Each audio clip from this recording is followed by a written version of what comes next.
오늘 준비한 사연은 흙수저 중에 반지하 흙수저인 남자가 부동산에서 일하고 있는 여실장을 만나면서 일어난 이야기입니다. 사연 시작하겠습니다. 집이 가난했습니다. 하루아침에 거액도 생겼습니다.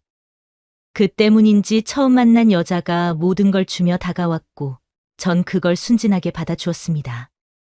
너무 오래되어서 기억은 잘 안 나지만 어릴 적에는 잘 살았던 것 같아요. 할아버지는 동네에서 알아주는 유지였고 주위에서 할아버지, 땅을 밟지 않고는 동네에 들어오지도 못한다는 말을 할 정도로 땅이 많았어요. 그럼 뭐 합니까? 능력도 없는 아버지는 할아버지만 믿고 사업을 벌렸고 하는 족족 말아먹었어요. 여자도 얼마나 좋아했던지 동네에서 치마만 두르고 있으면 가리지 않고 들이대었어요. 엄마는 그 당시 동네에서 이쁘고 참하기로 소문이 나 있는 상태였고 여자들을 찾아 헤매는 아버지 레이더에 들어가 버린 거예요.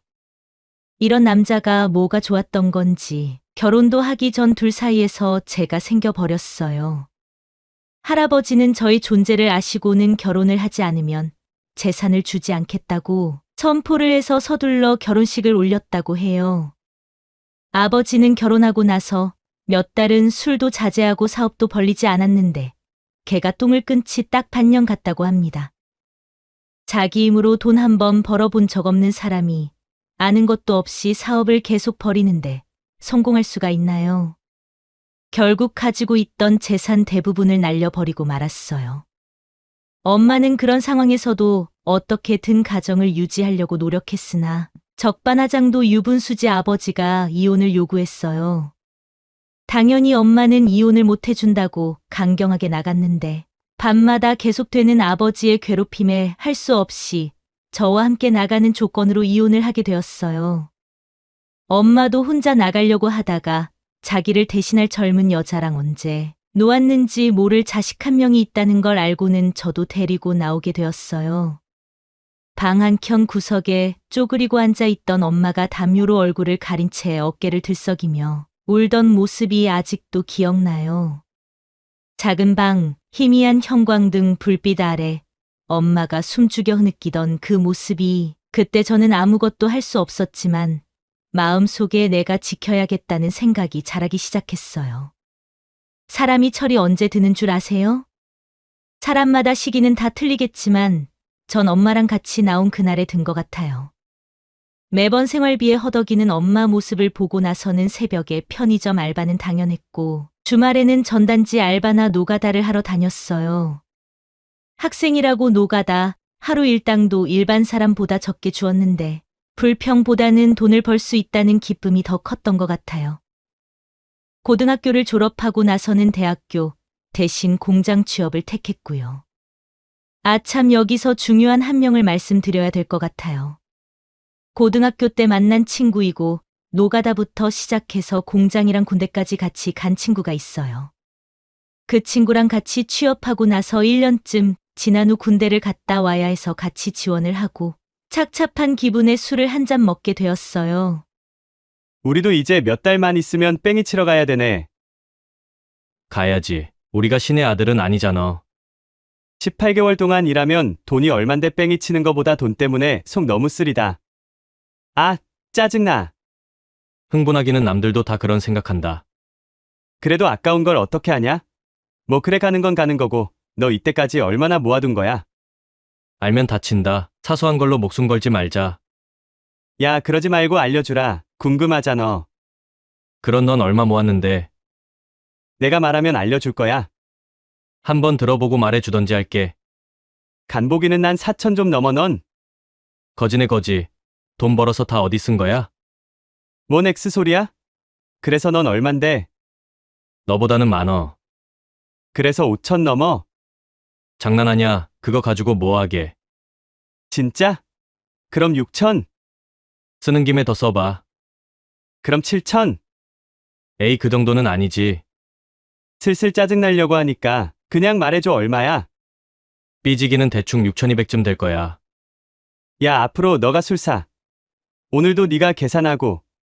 언제 그렇게 모았어? 대단하긴 하다. 친구는 질투 아닌 질투를 하면서도 집안 사정을 뻔히 알고 있었기에 고생했다고 어깨를 토닥여 주었어요. 그러다가 친구가 군대 가 있을 동안 돈을 굴려보자고 하는 거예요. 군대 갔다 오는 동안 돈은 어떻게 할 거야?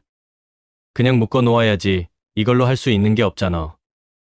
그럼 우리 코인에 묻어둘래? 요새 누가 코인 한다고 그러냐?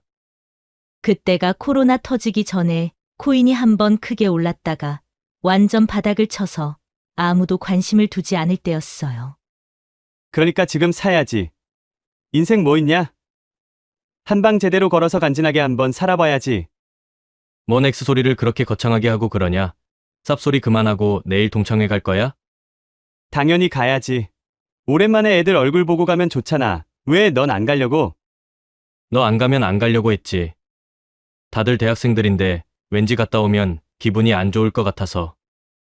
너나 쌉소리 그만 좀 해라. 여자애들 온다는데 거길 안 간다고?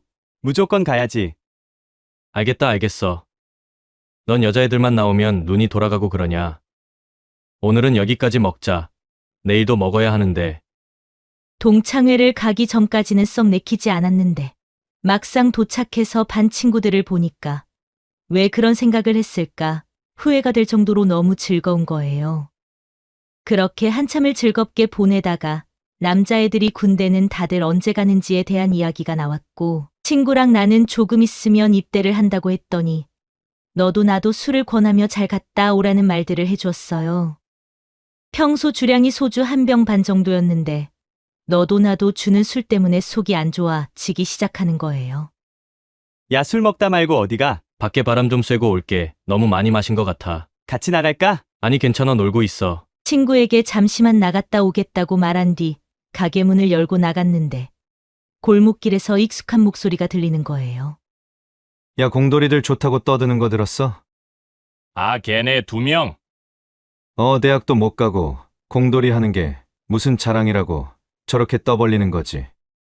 나더라 불쌍하잖아. 맞네, 깜빡했네. 한 명은 거지라면서. 그래, 반지하 살면서 학교 다녔잖아. 별명도 곰팡이 아니었어. 옆에 가면 냄새 난다고. 그런 애가 돈 벌었다고 자랑하는데 웃기지도 않더라. 공돌이 10년을 해봐라. 아파트 하나 못 살걸? 주먹이 쥐어졌어요. 둘이서 웃고 떠들며 뒷담화를 하는데 당장 가서 따지려다가도 곰곰이 생각을 해보니 틀린 소리가 하나도 없는 거예요. 그 친구들 말대로 가난했고 공장 다니면서 집은커녕 결혼은 할 수 있을까라는 생각이 들더군요.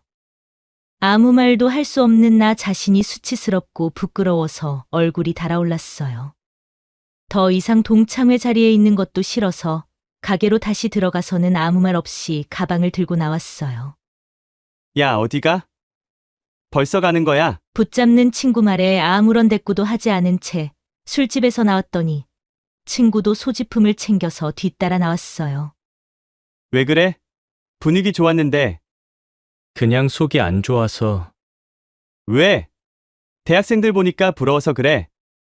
친구는 대학을 못 간 것 때문에 마음이 상한 걸로 오해를 하며 걱정을 해주었어요. 내가 애냐? 그런 걸로 부럽게. 나오니까 속이 좀 좋아진다. 그건 그렇고 진짜 코인에 돈 넣을 거야? 혹시 알아? 사천이 제대할 때 5천, 6천이 되었을지? 그럼 나도 같이 넣을까? 안 한다면서. 너만 부자 되면 배 아플까봐 그런다. 내일 적금이랑 다 깨서 모아 둘 테니까 같이 넣자. 뭐, 그래, 알았어. 그렇게 친구랑 헤어지고 나서 휴대폰으로 넣어둔 적금을 다 깨어서는 통장에 모두 모았어요. 약속대로 친구는 다음날 자취방으로 찾아왔고 가진 돈 모두를 코인에 전부 투자하게 되었어요. 그날 이후 군대를 간 건 몇 달 후였는데 하루에도 몇 번씩 올랐는지 내렸는지 확인했던 것 같아요. 그때는 코인이 한물 같다고 하던 시기라서 변동도 거의 없고 올랐다가 내렸다를 반복하더군요. 그러다가 군대를 입대하였고 코인은 기억 속에서 지워져 갔어요. 아니, 저절로 지워지더라고요. 처음 해보는 단체 생활과 왜 하는지 모를 훈련들을 하니까 생각할 겨를 자체가 없었던 것 같아요. 제대를 몇 달 안 남았을 때는 코로나가 발생해서 휴가도 제대로 나가지 못했고요. 거꾸로 매달아도 국방부 시계는 돌아간다고 나라가 어지러워도 결국 제대를 하였고, 운이 좋았던 건지 말년 휴가 때 공장 면접을 볼 수 있어서 일한 곳이 정해지고 나서 제대할 수 있었어요. 친구도 같은 부대로 같은 날 입대해서 같이 전역을 했는데 제대하고 공장에서 일주일쯤 일하고 있을 때 연락도 없이 회사로 찾아온 거예요. 전화를 왜 그렇게 안 받아? 여긴 일할 때 휴대폰 못 들고 가서 못 받았지. 무슨 일인데 여기까지 찾아와서 눈치 보이게 하냐. 나 들어온 지 얼마 안 된 것 뻔히 알면서. 지금 일하는 게 문제야? 무슨 일인데? 뭔 일 난 거야? 너 코인 확인했어, 안 했어? 아니, 아직 확인 안 했는데. 왜 내렸어? 제대하고 휴대폰을 새로 구입하는 바람에 아예 코인 관련해서는 깔려 있는 게 없었어요. 친구가 지금 정신이 있느냐고 빨리 깔라고 재촉했고, 급하게 이것저것 다운받아서 계좌를 확인하는데 다리가 후덜거리고 어안이 벙벙해졌어요. 계좌에 있던 코인이 얼마나 올랐던지 지금 팔면 자그만치 9억이 넘는 금액이 되어 있는 거예요. 그 짧은 시간에도 오르락내리락거리며 계속 금액이 왔다 갔다 하는데, 처음에는 0을 한 개 더 넣은 건 줄 알고 몇 번이나 세어보았어요. 눈을 씻고 다시 봐도 그 금액이 맞길래 친구랑 부둥켜 안고 미친 듯이 뛰었던 것 같아요. 생각을 해보세요. 흑수저 중에 반지하 흑수저가 갑자기 그런 거액이 생겨버렸는데, 공장 사장님에게 죄송스럽지만 일도 그만둔다는 말도 못하고 그냥 도망쳐서 친구랑 함께 자취방으로 갔어요. 자취방으로 가는 중에도 돈이 몇백에서 많게는 1,000만 원 단위가 왔다 갔다 하는데 불안해서 손까지 떨리는 거예요. 지금 팔아야 하는 거 아니야? 무슨 소리야? 더 들고 있어야지. 인터넷에 더 오른다고 난리야. 너무 불안해서 친구에게 술을 사오라고 하고는 같이 마시면서 휴대폰만 쳐다보았어요. 밤 10시쯤 두었을까요? 코인을 계속 해온 것도 아니고 9억이라는 숫자를 봤었는데 8억 초반대까지 내려오는 걸 보고는 이러다가는 큰일 날 것 같다는 생각에 모조리 파버렸어요. 6,200이라는 돈이 8억 3천이 된 거예요. 며칠을 휴대폰 잔고만 보고 행복했던 것 같아요. 사람 욕심이 끝이 없다고 며칠 지나니까 이 돈으로 더 큰 돈을 벌 수 있다는 생각이 머릿속을 지배했었는데, 친구가 하는 걸 보고 마음을 접을 수 있었어요. 그날 같이 매도한 친구는 며칠 동안 코인으로 단타하다가 1억 넘게 손실이 나 버렸고, 옆에서 그걸 다 지켜보았거든요. 그리고 돈이란 게 참 이상했어요. 어떻게 소문이 났는지 주위에서 돈을 빌려달라는 연락도 계속 오고, 심지어 연을 끊고 지내던 아버지가 찾아와서는 돈을 빌려달라고 했어요. 당연히 빌려드리지는 않았지만 살면서 그런 기분은 처음이었던 것 같아요. 화가 났다가 서럽기도 하고, 돈이 뭐라고, 10몇 년을 연락 한 번 얼굴 한 번 비추지 않았던 아빠라는 사람이 찾아와서는 한다는 소리가 돈을 빌려달라니, 그냥 돈을 빨리 써버려야겠다는 생각에 집을 구매하기로 마음먹었어요. 오르던 내리던 집이 어디 가는 것도 아니고, 그래서 생각한 게 원룸 건물이었어요. 지금껏 월세만 주고 살았는데 나도 한번 받아보자는 생각이 강하게 들었었거든요. 지방이라 얼추 이 돈이면 구입할 수 있어서 부동산을 돌기 시작했어요. 그 전에 중고로 2천만 원짜리 차도 한 대 구매를 했고요. 처음으로 제가 저에게 선물을 해준 거죠. 정말 많은 동네 부동산을 돌며 매물들을 찾았는데 그 중에 마음에 드는 곳이 있어서 다시 한번 건물을 봐볼 생각에 부동산을 찾아갔어요. 안녕하세요. 네, 안녕하세요. 뭐 구하러 오신 거예요? 혹시 남자 소장님 안 계신가요? 오늘 일찍 퇴근하셨는데 무슨 일 때문에 그러신가요? 지난번 원룸 본 게 있는데 그거 다시 한번 보려고요. 어떤 원룸요?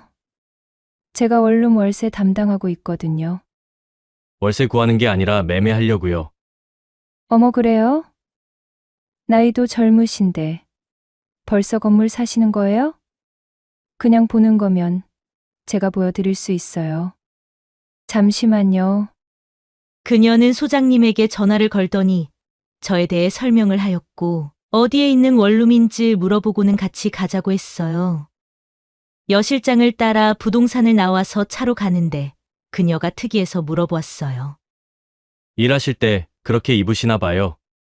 제가 왜 이렇게 물었냐 하면 보통 부동산에 가보면 여 실장님들은 간편한 정장이나 청바지 같은 걸 많이 입으시는데 그녀는 전혀 그런 복장이 아니었거든요. 그녀가 입던 옷은 아래는 딱 붙는 레깅스에 위로는 헐렁한 티셔츠를 입고 있었어요. 나이는 20대 후반에서 30대 초반으로 보였고 키는 160 초반의 마른 체형이었는데 골반이 커서 눈길이 계속가는 그런 몸매를 가지고 있었어요. 아, 이거요? 그녀는 자신의 티셔츠를 만져보더니 사실 운동 끝내고 바로 온 거예요? 지갑을 사무실에 놔두고 가는 바람에 다시 온 거고요. 덕분에 이런 멋진 사장님도 볼 수 있고 오늘 운이 좋네요. 빙그레 웃으며 대답을 해주는데 이쁘다. 라는 생각이 머리를 스쳐 지나갔어요. 그런 생각도 잠시 그녀 차를 타고 원룸 건물에 도착을 하였고 주인 세대만 비워져 있었기에 거기만 다시 보고는 옥상이랑 주변 이곳저곳을 살펴보고 나왔어요. 여기가 공단 근처라서 세입자 걱정은 안 해도 될 거예요. 그건 잘 알아요. 저도 이 근처 공장에 다녔거든요. 여 실장은 그 말에 깜짝 놀라더니 사장님, 어린아이에 자수성가하셨나 봐요? 그냥 부모님이 사주시는 거예요. 코인 이야기를 꺼내면 말이 길어질 것 같아서 대충 부모님이 주시는 거라고 둘러대었는데 그녀가 갑자기 저녁은 먹었냐고 묻더니 같이 먹자는 거예요. 저녁은 드셨어요? 사장님 덕분에 저는 못 먹었는데 시계를 확인하니까 8시가 넘어가고 있었어요. 죄송해요. 저 때문에 퇴근도 못 하시고 괜찮으면 근처에서 같이 밥 먹을까요? 그럼 우리 삼겹살에 소주 한잔 할까요? 먹으면서 숯불에 된장 올려서 밥 말아서 뭔 말인 줄 알죠? 직업이 이쪽이라서 그런지 부담 없이 다가오는 게 보통이 아니었어요. 그리고 그런 그녀의 모습이 싫지가 않았어요. 나이는 5살 정도 연상 같아 보였지만 얼굴은 쏘쏘였고 몸매가 말이 안 나올 정도로 내 스타일이라 술 먹자는 소리에 속으로 쾌재를 불렀어요. 보통 또래들은 얼굴이 귀엽거나 위쪽을 많이 보는데 저는 골반이 큰 여자가 평소 이상형이었거든요. 그녀는 자기가 자주 가는 곳이 있다며 안내를 하더니 골목길 안쪽에 허름한 가게로 저를 데리고 갔어요. 여기에 이런 곳이 있나 생각이 들 정도로 허름했는데 가게 안은 손님으로 꽉 차 있었어요. 자리가 없다고 생각하고는 못내 아쉬워서 다른 곳에 가자고 하니까 종업원으로 보이는 사람이 다가와서는 가게 뒤쪽 방으로 안내해 주었어요. 이런 곳에 테이블이 있네요. 여기가 옛날 가정집을 개조해서 식당을 하는 거라 구조가 좀 특이할 거예요. 이런 곳에는 잘 안 다니나 봐요. 맛집은 잘 몰라서 아는 곳이 없어요. 그래요?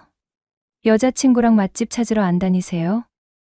여자친구 있으면 다닐 건데 아쉽게 없네요. 왜요? 이렇게 멋지고 능력도 좋으신데 먹고 산다고 그럴 여유가 없었나 봐요. 성공하고 만나는 스타일이라 없다는 말씀?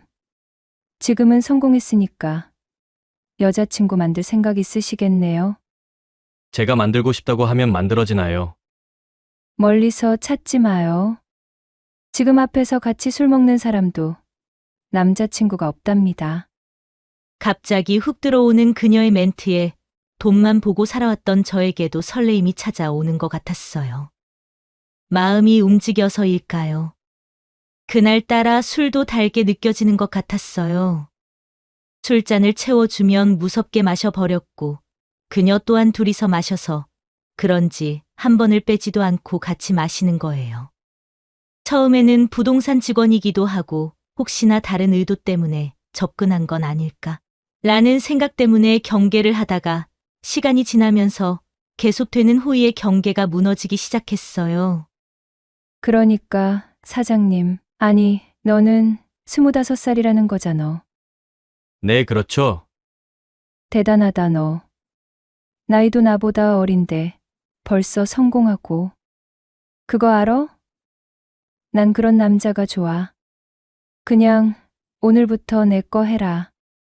여 실장은 주량이 넘어섰는지 말도 짧아지고 대놓고 호감 표시를 하기 시작했어요. 솔직히 부동산 계약 후에 이런 상황이 생겼으면 아무런 경계가 없었을 건데 왠지 그러면 안 될 것 같은 거예요. 오늘 너무 많이 드신 것 같아요. 그만하고 일어날까요? 무슨 소리야? 2차 가야지. 노래방 가자, 노래방. 그녀는 가게를 나와서 무조건 가야 된다며 노래방으로 끌고 들어갔어요. 술도 취하고 노래방을 그렇게 좋아하는 편이 아니라서 술만 홀짝홀짝 먹고 있는데 옆에 와서 계속 노래 실력이 보고 싶다고 하는 거예요. 100점을 맞으면 소원을 들어주겠다고 하거나 목소리 좋은 사람이 이상형이라서 꼭 알아야겠다는 그런 소리를 하도 해서 아무 노래나 입력해서 불렀어요. 그런데 일어서서 노래를 부르는 저를 그녀는 식탁에 팔을 괴며 사랑스러운 얼굴을 하고는 계속 쳐다보는 거예요. 술에 취해서는 완전히 풀려버린 눈빛으로 저를 바라보고 있었어요. 이상형에 가까운 여자가 춤도 추고 대놓고 호감을 표시하는데 경계했던 마음은 어딜 가고 더 이상 버틸 재간이 없었어요. 이미 마음은 그녀를 향해 움직이기 시작했고 완전히 받아들이기 시작했어요. 그때부터는 같이 춤도 추고 여자 친구가 생기면 같이 불러보고 싶었던 잔소리도 부르며 즐거운 시간을 보냈어요. 그렇게 그날 처음 만난 여 실장과 놀다 보니까 어느덧 시간은 새벽을 향해 가고 있었고요. 노래방 시간이 끝날 때쯤에는 완전 만취 상태가 되어갔고 결국 그날 노래방을 나와서 하룻밤을 같이 보내고 말았습니다. 그런데 다음날 아침 눈을 떠보니 그녀가 보이지 않았어요. 먼저 갔구나라는 생각을 하고 괜히 섭섭함이 몰려올 때 화장실에서 물 내리는 소리가 났어요. 잘 잤어요? 여 실장은 멋쩍게 웃더니 출근해야 된다고 말하고는 집에 가서 옷 갈아입고 가려면 지금 나가야 된다고 했어요. 그렇게 서둘러 준비를 하고는 같이 나갔고 나가기 전에 연락처를 교환하고 헤어졌어요. 원룸 건물을 매매할 때까지는 마음속 깊숙한 곳에는 나쁜 마음으로 접근한 건 아닐까라는 생각을 계속 가지고 있었는데 우려와는 달리 원만하게 계약을 마칠 수 있었어요. 원룸의 주인 세대로 이사를 하고 나서는 그녀는 여자친구이자 아내처럼 매일 와서 밥도 차려주고 사랑을 나누었어요. 시간이 갈수록 이 여자와 결혼도 해도 되겠다 생각이 들 정도로 정말 저에게 잘했어요. 그러다가 하루는 집에서 커피를 마시고 있는데 자기야, 원룸 세 주는 거 내가 알아서 세입자 구해줄까? 그렇게 해도 되는 거야? 부동산 소장이 뭐라 하는 거 아니야? 괜찮아. 내가 원룸 담당이라서 알아서 할 수 있어. 그래? 그럼 수수료 아끼는 돈으로 자기한테 선물 사주면 되겠다. 그럼 나야 좋지? 자기 통장이랑 도장은 어디 있어? 그건 왜? 내가 알아서 계약서랑 계약금 받으면 자기 부동산에 안 와도 되잖아. 소장 눈치도 보이고. 나야 그렇게 해주면 편하지. 저기 서랍에 있어. 정말 별 의심 없이 그녀의 말에 순순히 따라 주었어요. 서로 결혼에 대해서도 이야기를 조금씩 할 때라 벌써부터 돈을 아끼려는 모습에 오히려 이뻐 보이기까지 했어요. 그러고 나서 한 달 후 그녀는 정말 알아서 다 하기 시작하더군요. 세입자가 나가고 공실이 나면 부동산에 내놓지 않아도 알아서 구해서 오기 시작했고 어느새부터는 기존 세입자, 신규 세입자 모두 그녀가 관리해 주었어요. 하지만 사람을 너무 믿었을까요? 그녀를 만난 지 1년이 넘어갔을 때 일이 터지고 말았어요. 데이트를 하거나 집에서 둘만의 시간을 보낼 때 이상한 전화가 그녀에게 계속 걸려오기 시작하는 거예요. 대화 내용도 자세히는 듣지 못했는데 돈 이야기를 하는 듯 보였고 상대방이 화를 내는 것 같기도 했어요. 전화를 끊고 무슨 일 있냐고 물어보면 월세를 소개시켜 주었는데 집주인하고 문제가 생긴 거라고 중개업을 하다 보면 이런 일이 비일비재하다고 얼버무렸어요. 내가 중개업을 몰라서 오해할 수도 있겠구나 생각하고 그냥 대수롭지 않게 넘겼어요. 그러다가 하루는 그녀가 어머님이 편찮으시다 말하며 돌봐줄 사람이 없어서 자신이 가봐야 된다고 하는 거예요. 한 번도 찾아뵙지는 않았지만 장래의 장모님이 되실 수도 있어서 같이 가봐야 하는 것 아니냐고 물었더니 지금은 부담스러워 할 수도 있다고 다음에 같이 가자고 했어요. 그러면서 정말 미안한데 병원비가 급해서 그러니 1,000만 원만 빌려달라고 하더군요. 눈에서는 눈물을 글썽이면서 그렇게 말하는데 그 누구라도 빌려주었을 거예요. 그 자리에서 바로 그녀의 통장에 돈을 보내주었고 그녀는 고맙다는 말을 연신하면서 길어도 2주라고 했어요. 그날 오후 그녀는 병 간호를 하러 떠났는데 이상하게 가고 나서부터 연락이 안 되기 시작하는 거예요. 분명히 도착하면 연락한다고 하더니 전화 문자 톡 전부를 받지 않았고 심지어 저녁부터는 전화기가 꺼져 있었어요. 혹시나 부동산에 연락이 왔을 수도 있다는 생각이 들어 전화를 걸려고 시계를 보았더니 이미 밤 10시가 훌쩍 넘었더군요. 이 시간에 전화해도 되나 잠깐 망설이다가 그래도 더 미룰 수 없다는 생각에 휴대폰을 꺼내 들었어요. 신호음이 울리는 동안 마음은 점점 더 복잡해졌어요. 제발 무슨 연락이라도 받으셨기를. 그 작은 희망 하나 붙잡고 귀에 휴대폰을 바짝 댔어요. 여보세요. 누구세요? 소장님의 약간 피곤한 목소리가 들렸어요. 아, 안녕하세요, 소장님. 늦게 전화드려 죄송해요. 저 땡땡 원룸 주인인데요. 혹시 땡땡 씨랑 연락하신 거 있나요? 땡땡씨. 아, 그분 무슨 일 있으신가요? 아, 아니요. 그냥 연락이 안 돼서요. 혹시 부동산 쪽으로 무슨 말 한 거 없나 해서요. 소장님이 잠시 한숨을 쉬더니 말을 이었어요. 아이고, 그분 그만둔 지 꽤 됐어요. 한 달 넘었나? 네? 그만뒀다고요? 예. 갑자기 안 나오더니 연락도 끊기고 사무실에서도 별 얘기 없었는데. 숨이 턱 막히는 느낌이었어요. 그만뒀다고요? 네. 그런데 무슨 문제라도? 아, 아닙니다. 괜히 늦게 전화드려서 죄송합니다. 전화를 끊고 나서 휴대폰을 내려다 봤어요. 손끝이 저릿저릿했어요. 머릿속이 하얗게 비어가는 느낌이었어요. 그녀와 통화라도 하면 모든 궁금증이 해결될 텐데 연결도 안 되고 말도 안 하고 부동산을 왜 그만둔 건지 도저히 이해가 되지 않았어요. 그날 새벽까지 잠도 못 이루고 5만 가지 생각을 다 했는데 짐작하는 부분은 하나도 없는 거예요. 다음 날도 여전히 연락은 되지 않았고 초조해하며 계속 전화를 걸고 있는데 갑자기 초인종이 울리는 거예요. 그녀인 줄 알고 현관으로 달려가서 문을 열었더니 의외의 사람이 서 있었어요. 그 사람은 다름 아닌 2층에 사는 세입자였어요. 아니, 전세금 약속한 날짜에 왜 안 돌려줘요? 도대체 뭐 하는 겁니까? 예? 무슨 말씀이세요? 전세금이라뇨? 그 방은 월세인데요. 세입자는 얼굴이 벌개지더니 소리쳤어요. 월세, 지금 장난하세요? 와이프분하고 전세 계약서 다 작성했는데 무슨 소리입니까? 그는 손에 쥐고 있던 서류를 제 앞에 내밀었어요. 계약서를 펼쳐보니 분명히 전세 계약이라고 적혀 있었어요. 순간 숨이 턱 막혔습니다. 이게 뭐야? 저는 너무나 혼란스러워서 중얼거렸어요. 뭐야? 뭐야? 당신 와이프가 다 했다니까. 아니, 와이프라뇨. 그 사람 지금 여기 없어요. 없는 게 뭔데? 여기 당신 도장도 있잖아. 세입자가 계약서를 가리켰어요.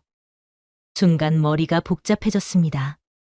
어떻게 된 건지 감도 안 잡혔지만 일단 상황부터 설명해야겠다는 생각이 들었어요. 일단 안으로 들어오세요. 세입자는 툴툴대며 따라 들어왔고 저는 서랍에서 월세 입금 내역서를 꺼내 보여줬어요. 보세요.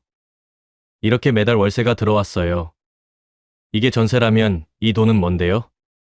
세입자는 내역서를 뚫어져라 쳐다보다가 얼굴이 굳더니 소리쳤어요. 이 양반이 지금 무슨 소리를 하는 거야? 지금껏 단 한 번도 월세 낸 적이 없는데. 그때부터 세입자는 점점 더 흥분하며 소리치기 시작했어요. 당장 그 여자 나오라고 해. 나 지금 X나 열받으니까 내 돈 돌려내라고. 그 사람 지금 여기 없어요. 잠깐만요. 진정하세요. 제가 상황 파악하고 다시 말씀드릴게요. 갑작스럽게 일어난 일이라 너무 황당해서 손발이 떨리다가 문득 이게 여기 한 곳만 아니라는 생각이 들었어요. 얼른 방으로 가서 계약서를 꺼내서는 일일이 세입자들에게 전화해보니까 하늘이 무너질 것 같은 말들을 전부 하기 시작하는 거예요. 세입자들은 하나같이 입을 모아서 자기들은 월세가 아니고 전세라고 하더군요. 당해도 제대로 당한 거였어요. 그녀는 저를 사랑한 게 아니라 처음부터 이걸 노리고 접근했던 거예요. 그나마 세입자들 전세 만료는 한 집뿐이라 8천이면 급한 불은 끌 수 있는데 줄줄이 나갈 사람들을 생각하니까 도저히 답이 안 나오더군요. 지금 일어날 사태를 해결할 수 있는 유일한 방법은 그녀를 찾아서 가지고 간 돈을 돌려받는 방법밖에 없었어요. 저는 즉시 신고를 해서 경찰에게 그녀의 신상을 건네주었더니 그녀가 비슷한 일로 학교도 여러 번 갔다 온 사람이란 걸 알 수 있었어요.